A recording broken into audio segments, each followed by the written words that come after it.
Hope everyone's having a great Pride Month. Shout out to the gays. This past year, I took a queer writing course, which means that I read quite a lot of queer books, so I thought it would be fun to sit down and tier rank them all for Pride Month, for the gays. So welcome to a very unserious tier ranking of all of the gay books that I read for this one very specific course. Here is our tier list. Let's go through our tiers very quickly.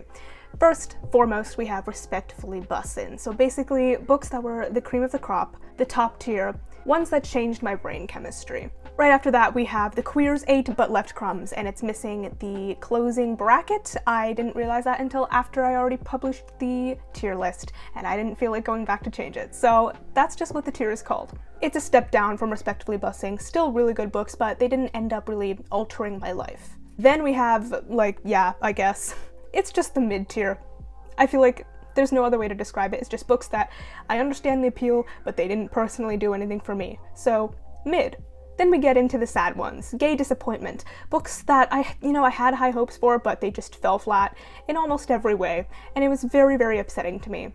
And last and definitely least, we have Respectfully, The Gay Did Not Gay. Books that just did not do anything for me, and that, frankly, I could have done without. Okay, let's get into it, but I want to give a disclaimer that some of these books I read like 7 to 8 months ago now, so the stuff that's in here, a little bit foggy. I'm talking about these books to you from memory, so take everything with a grain of salt. First up, we have The Well of Loneliness by Radcliffe Hall. The Well of Loneliness is a classic. It tells the story of a woman named Stephen as she goes through life clearly knowing that there's something different about her to every other woman around her, exploring her sexual identity and her sexual liberation. I did enjoy reading this one, but it was the first one on the syllabus, which means I don't remember a ton. And because I don't remember a ton, I'm going solely off of feelings, okay? This thing, I did like it, but it didn't change my life. It wasn't Respectfully Bussin', but it wasn't like something that I hated. So you know what? I'm gonna give it to The Queers. Actually, I don't know. I feel like it's somewhere between The Queers ate but left crumbs and I guess. I'm leaning more to The Queers ate but left crumbs. I'm gonna believe it there. I'm sure that was a very insightful description of that book and my feelings towards it, but again, like I said, some of these are just gonna be really dumb. Please remember that this is very unserious. Next up, we have The Children's Hour by Lillian Hellman. This is a play following two women named, I think, Martha and Kate, who run an all-girls school, and their lives are completely derailed when one of the children at the school starts a rumor surrounding the nature of the relationship between the two women. I'm just gonna come right out and say it. This thing did not do it for me. Okay, so we already know that we are somewhere in these two bottom tiers because I really did want this to be better than it was. I don't want to get too into detail here because I am working on a video essay in which I will discuss this at more length. So for this video, I will just say that this didn't really read to me as like a queer story, quote unquote. Obviously there are elements of queer identity in there, but to me it felt more like this story was focusing on the ramifications of a single lie and how one terrible decision can completely ruin the lives of innocent people. I think it focuses more on the nature of truth, and honestly, I just didn't really enjoy the act of reading this. If we're talking about putting it between Gay Disappointment and Respectfully, The Gay Did Not Gay, I don't know. I feel like I'm leaning more towards Gay Disappointment because I don't think this was the worst thing in the world. It just wasn't what I expected it to be or what I hoped it would be. That doesn't mean it's bad in and of itself. It just didn't scratch the itch that I wanted. So we're gonna throw it in Gay Disappointment. Next up, we have Look Down in Mercy by Walter Baxter. This takes place during World War II, follows Captain Tony Kent, who has just arrived in Burma to serve there. It chronicles the atrocities of war as Kent tries to survive it, and as he starts to form a relationship with his bat name named Anson. This one is kind of painful for me to talk about because I really was rooting for this one. I really wanted to like this because I really like the title. And I know that's like a really dumb reason to like want to root for a book, but like, damn, Look Down in Mercy, that's a great title. And that's a great cover as well. I don't know how well you can tell, but it's like completely matte and it's just really well designed. It's beautiful. When I picked it up as part of the syllabus, I thought, damn, I'm excited for this one. And then I actually read it. I do think it's interesting because the character of Tony Kent is not your traditional hero of a novel.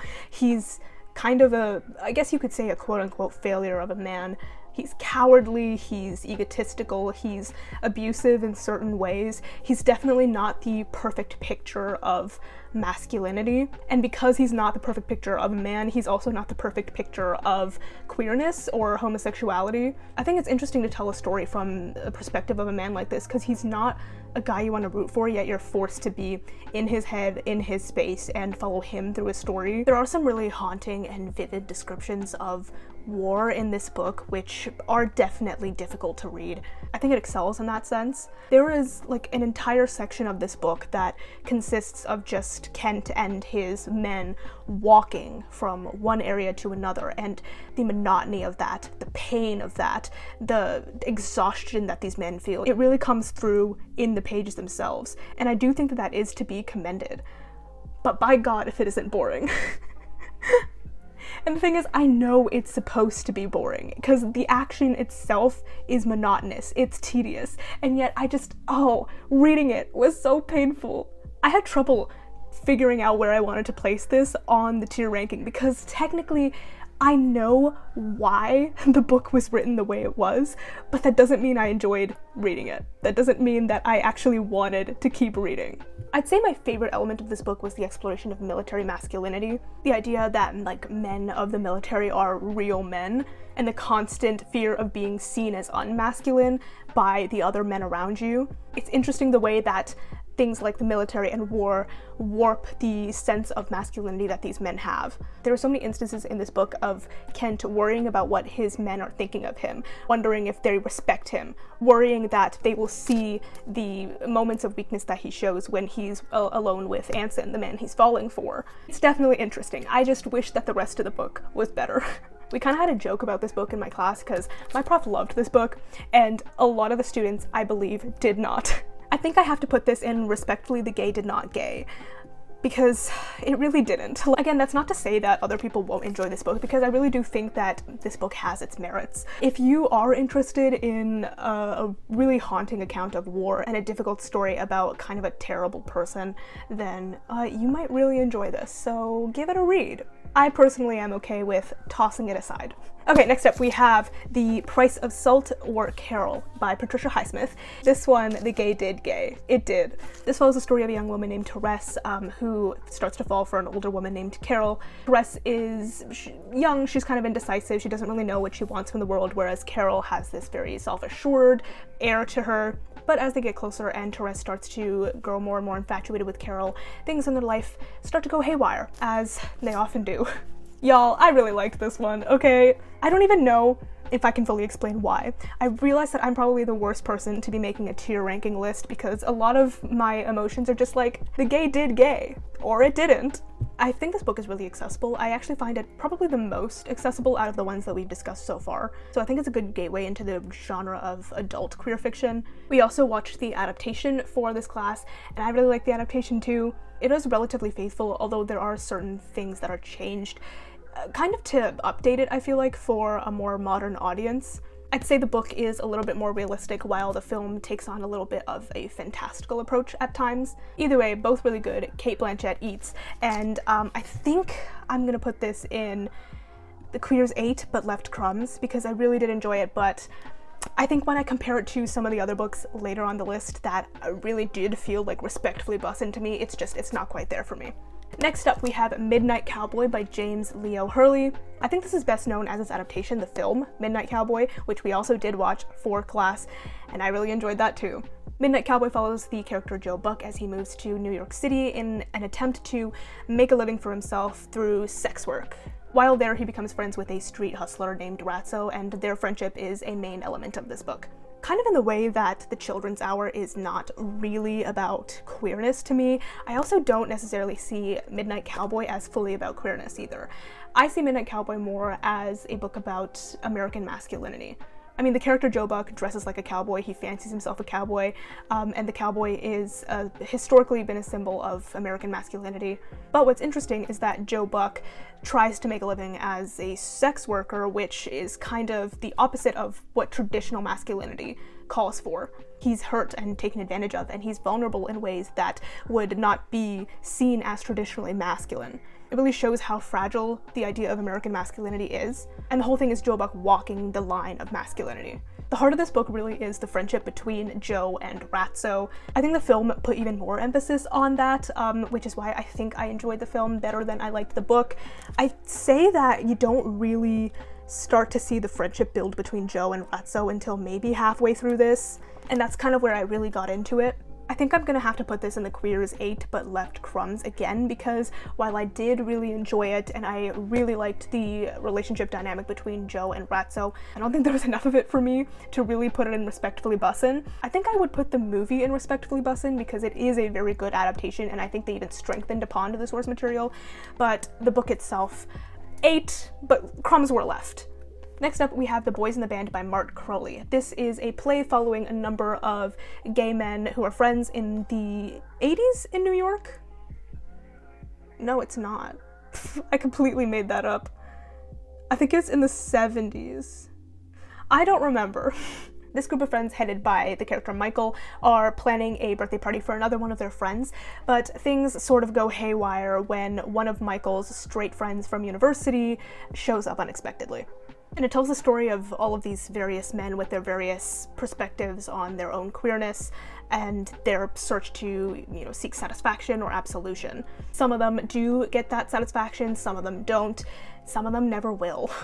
It's an intense play. I think it does a really good job of laying all of the groundwork needed in the first half to make the second half a real home run. I'd say that my favorite part of the play is the second half. That's when things really get juicy because the characters start playing a game of truth and it gets messy. Secrets are revealed, arguments start, identities are questioned. This is also the play that has the famous line, the only happy homosexual is a dead one, which is just so devastating.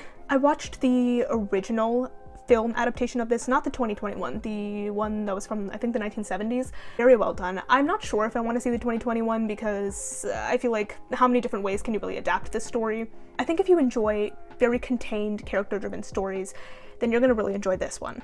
I also had a little bit of trouble deciding where to put this because for me it's between Respectfully Bussin' and the Queers 8 but left crumbs. I'm not entirely sure because this is one of the better things I read.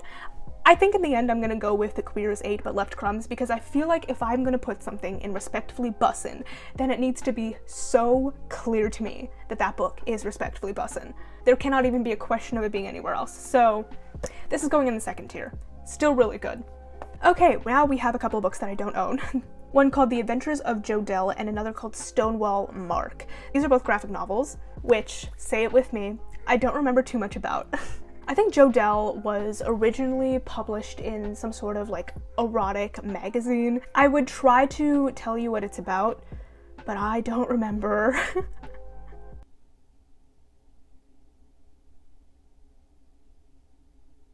I really can't remember. I think the combination of it having been so many months ago and the fact that these books are both very short, so he only spent a week or two on them, I don't remember it exactly. I think that combination has just completely wiped these books from my brain. I did remember enjoying them to an extent when I was reading them. So I think I'm gonna put them in yeah, I guess. The fact that I can't remember much about them goes to show that they probably weren't that impactful to me. I will say I really did like the art style of The Adventures of Jodelle. In fact, we had a whole section of a class talking about the art style and how it was really popularized during this time. I think it's pop art. I could pull up notes to really give you a good show right now and give you all of this information, but it's a Monday at 3 p.m. It's been dark all day because it's raining outside, and also, the country's on fire. So I'm not really in the mood to go into my OneDrive and pull up those notes. Just trust me on this, okay? Oranges Are Not the Only Fruit by Jeanette Winterson. This one is one that I did really enjoy. One that I can actually remember something about. I believe this is semi-autobiographical. That's a really hard word to say. It follows a character named Jeanette as she grows up in the church with a very religious mother, and as she gets older, starts to explore more about her identity and her sexuality. She has to grapple with that along with her belief in the church, her own religiousness, and her relationship with her mother. I think what's interesting about this book is that each section is named after a section in the Bible, I believe, and it goes through Jeanette's life from when she was a very young girl to, I think, when she's in her either late teens or early 20s. You You see her struggle in her life trying to balance her personal identity and her queerness with her love of religion and her very complicated relationship with her mother. In a nutshell, this book is queerness, God, and mommy issues. So if you're interested in that, then I really recommend it. I ended up reading this in one day because the very next day was the day that we were going to study it, so I needed to get it done. So I think because of the fact that I read it so quickly, it's not quite respectfully bussin'. I think if I had spent more time with it and allowed it to digest a little bit more, it might have gotten there. But as of now, it's going in the queers 8 but left crumbs. Okay, I have to go quicker because I keep running out of storage. I'm like fighting my storage right now to keep filming. So if like the angles keep changing, it's because I keep moving my phone because I keep having to delete stuff. Okay, very quickly, 7 miles a second. It's another graphic novel. The art style in this is very unique. It is disturbing, deliberately so, using themes of like power and abuse and religion to explore sexuality. Again, this is a very short one and we didn't spend a lot of time on it, so I don't have much more to say. I'm just gonna put it in like, yeah, I guess, because like, yeah, I guess. Next up, Skim by Mariko Tamaki and Jillian Tamaki.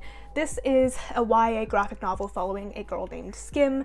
Her real name is Kim, but everyone calls her Skim because she's chubby. It follows her as she tries to navigate life through school, friends, family, in the wake of the suicide of another student at her school. I really, really liked this one. It was right up my alley. It was depressing as hell, which is perfect for me. It's like I have an aversion to reading happy things.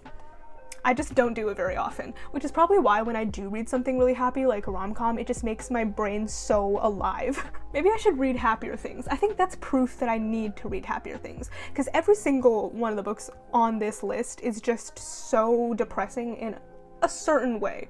I really enjoy the art style of this book. It's just so beautifully done. This book is about adolescence, it's coming of age, it's about depression and love, anxiety, and just trying to figure out who you are. It's all that good stuff. I love coming of age stories. There's something about the way that coming of age hits that just nothing else can compare to, okay? This is respectfully bussin', and I highly, highly recommend it. Fun Home by Alison Bechdel. You might recognize that name as being one half of the creators of the Bechdel-Wallace test. It kind of started out as like a jokey way to evaluate the relationship between women in media and like the agency of female characters, but it's kind of become like a really big thing in pop culture now. Fun Home is a graphic autobiography of Alison Bechdel as she examines the life of her late father, Bruce Bechdel, and tries to understand who he was, his past, and his repression of his sexuality, while also coming to terms with her own lesbian identity. This book is so well done. Like, I can't stress that enough. It is a feat. Bechdel takes so much care in telling this story. She makes it very clear that her father was not a good man. Bruce Bechdel was an emotionally unavailable father. He was not a great family man, and there's some really nasty parts of him that cannot be excused at all. Bechdel doesn't try to make excuses for him either, only attempts to understand why he was the way he was, while also trying to figure out how she fits into his life and how he fit into her life. She mentions very early on that when he died, she wasn't sure whether or not it was an accident or a suicide, and part of her feels like it was a suicide and that she was the root cause of it. With this book, it's almost like she's trying to get closer to him or get some sort of closure from his life and death, and in a way reclaim not necessarily him as a person, but at least a version of him. There is so much loss and grief in this book, both in like grieving the actual loss of like him as a person, but also in her kind of understanding that she never really had him to begin with. It's a complicated book. You never really end up liking Bruce, but there are definitely moments where you can extend some sort of compassion to him, while also acknowledging that a lot of the stuff that he did was not right at all. It just blew me away. The fact that Bechdel was able to weave together such a big story successfully, incredible. I cannot recommend this one enough. I gave it 5 stars. Also, it's a Broadway musical as well, which is really interesting. It's called Fun Home, but that home definitely wasn't fun. This is going in respectfully bussin', and I think that everyone should read it now.